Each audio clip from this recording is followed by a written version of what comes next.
Alright, what is up, y'all? Tonight we're reviewing this. A cheapo Lionel Polar Express. Found on Amazon for $50. Let's see it. Sorry for bad camera angle, I'm not in my train room, so let's see here. I've already opened it up and tested it, so yes, it does work. But what you get in it, before we begin on this, what you get in it is a 65-inch by 41-inch loop of track. Engine, tender, passenger car, observation car, 8 curved pieces, 16 straights. You get a lot of track in this little train. And let's do something different than most people would. Let's start in the middle. This car here, it's got no silhouettes in the windows. From what I've seen, tracks pretty well from my little test I did.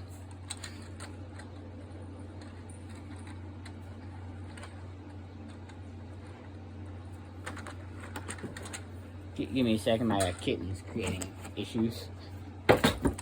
Next up, we have the observation car. Little observation deck on it. And again, no silhouettes in the window. Weird for a Polar Express car.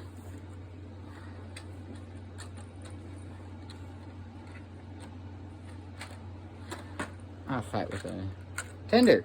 The tender's the worst car of the bunch. The tender frequently derails on me. And the engine. As we all know, it's a Baldwin 284 steam locomotive. And those keen of you model railroads may notice, this is not a 282. That's a 262. A Prairie. Why they would use a Prairie for the Polar Express, I don't know. It's got the dumbest screw compartment ever. You see right here in this little dome? That's where your screw's at. You've got on with a really bright headlight. Sounds.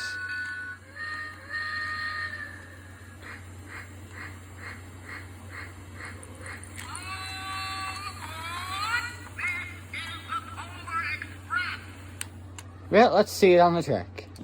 Since I know quite a few of you are probably buying this for some kid for their first ever train, so I'm going to show you how to put it on the track. You see here we have this set of wheels, these two here, and then this back set. What we're going to want to do, if we put the front set within the rails, when we set down the middle set and put the back set on, slide that forward. For the tender, you set the tender on the tracks. Double check it. And then with these couplings, you have to lift up the hooks and connect them. And double check your connections. And then just continue this all down the train. For these passenger cars, you can connect two of them, have a really secure connection.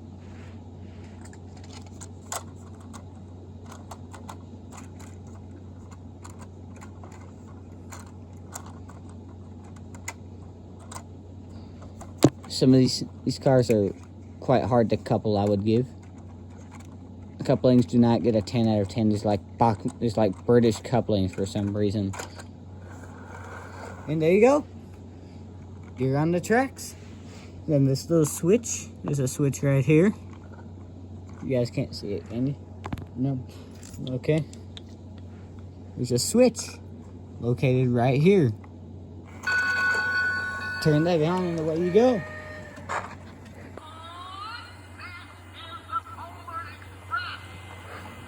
Tracks quite well, I should add, for a cheapo train.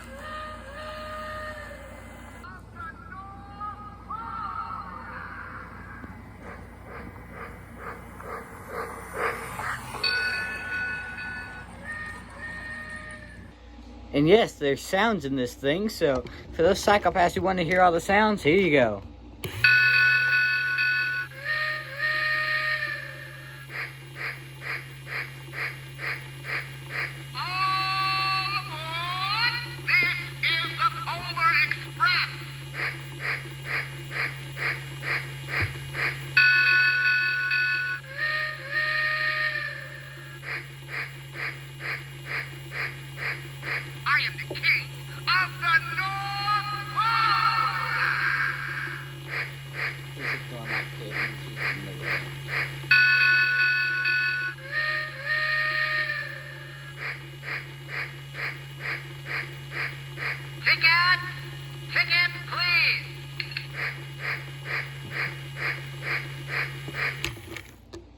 And for those parents who don't want to hear, you push the switch to the next position, turns off the sounds, you keep your really nice headlight on, and it just runs quietly.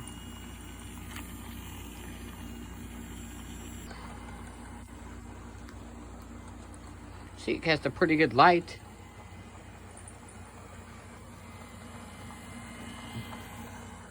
This, in my opinion, does not match up to the quality of the G-scale one, the 282 that they made.